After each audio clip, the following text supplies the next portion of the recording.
Hi everyone, and today I'm going to be speaking about what is the difference between a food intolerance and a food allergy.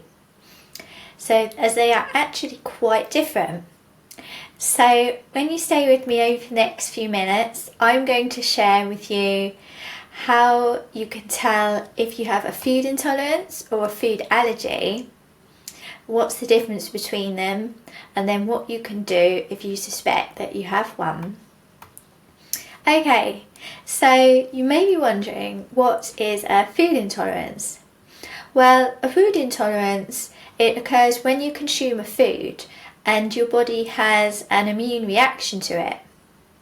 So if you have leaky gut, molecules of food can fall through the gut lining into the bloodstream, and your immune system starts reacting to these foods, and this can lead to symptoms of like fatigue, feeling drained.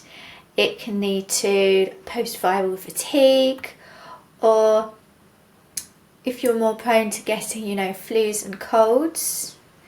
So this was the case when I was ill with chronic fatigue syndrome, because, I just always had lingering symptoms of like having a cold, and I just couldn't seem to fight it off. And I was, after eating, I was getting bloated and fatigued and had to lie down afterwards. So that's also a sort of common symptom of food intolerance. Also, you can get symptoms such as brain fog, headaches, diarrhea, IBS type symptoms within a few hours after eating. So basically, common foods that people tend to react to are commonly gluten and also dairy, particularly cow's milk.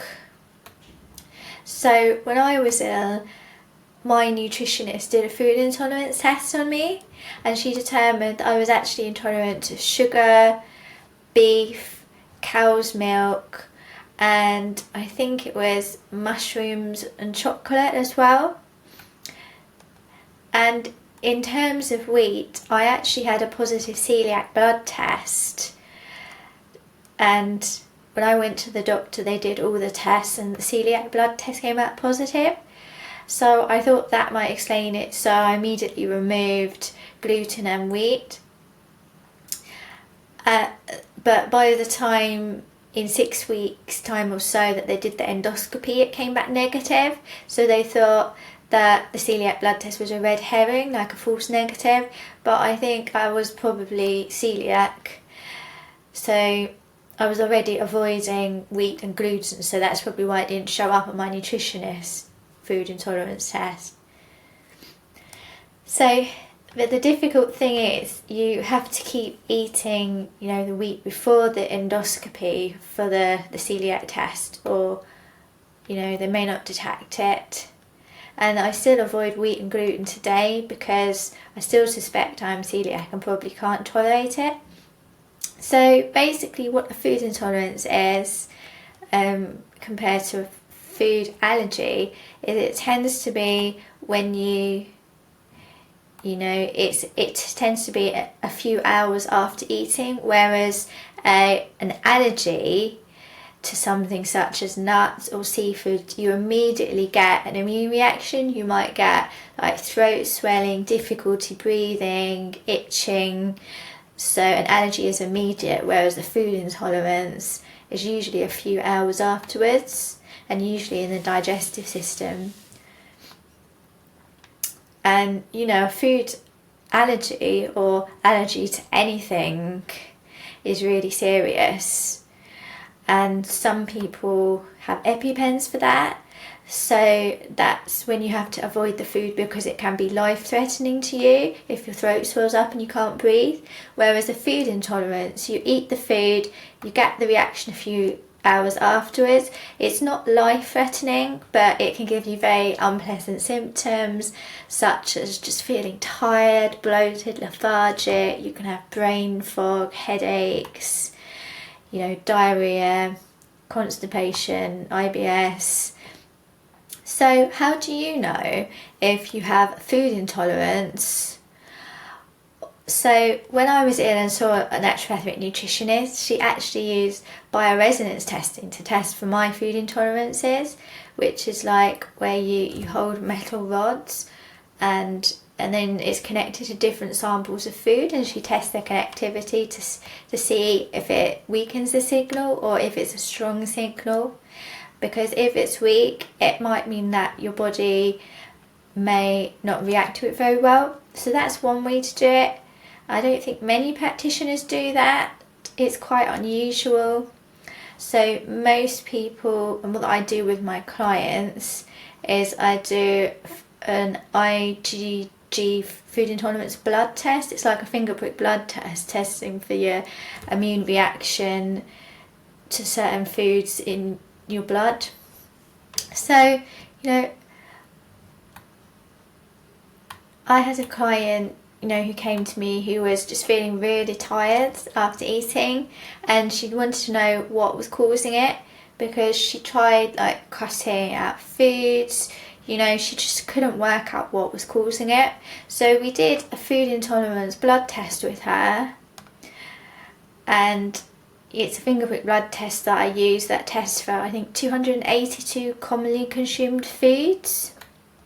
And we determined, she reacted to some unusual things, and some things that you eat a lot can come up, such as she was having ginger tea, and weirdly she reacted to ginger, like the fresh ginger used in the tea. And she also reacted to fish and possibly wheat, but strangely not cow's milk. Some people can digest it if they have the enzyme to break down lactose found in cow's milk and other milks. So then the step after is that we look at avoiding those foods for at least 4 weeks, or possibly longer. Sometimes it can be a few months depending on the strength of the reaction. And then you would reintroduce small amounts of food after doing a gut healing protocol to see if you react to them. So once you heal your gut lining, you should stop reacting to the foods. So she had avoided them, and she definitely had less bloating, more energy, she had less headaches, less nausea. So it can have a huge difference. And so you'd probably do the same sort of gut healing protocol that I put my clients on. And leaky gut was probably causing it in the first place, and consuming a lot of a certain type of food. So, if you're still reacting to something, you may want to avoid it for a longer time, but you can try and reintroduce it and see if you can tolerate it better, after doing the gut healing. So, yeah, that's how you would know in terms of food intolerance. So, in terms of an allergy, you look at the symptoms, go to your doctor probably and do an allergy test. I do private allergy testing as well. So you can do a patch test as well if it's something like dust mites, or you're allergic to cats or dogs' hair.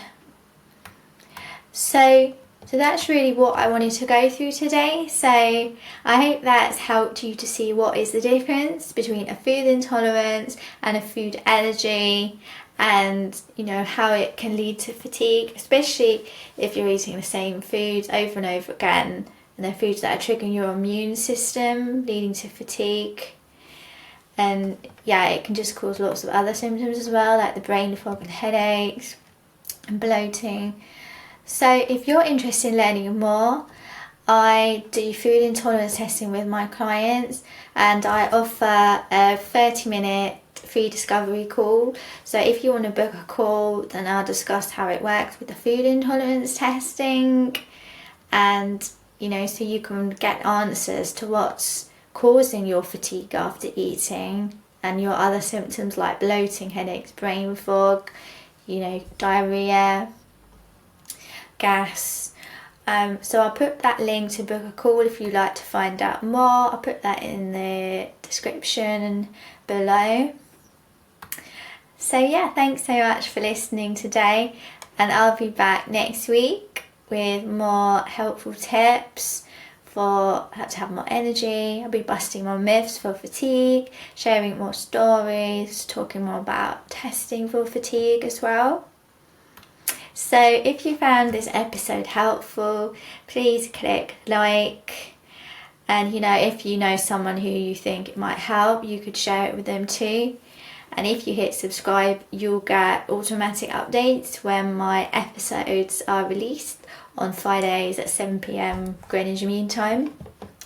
So thank you so much for listening. Wherever you are in the world, have a lovely day or night and take care, and I'll speak to you soon. So bye for now.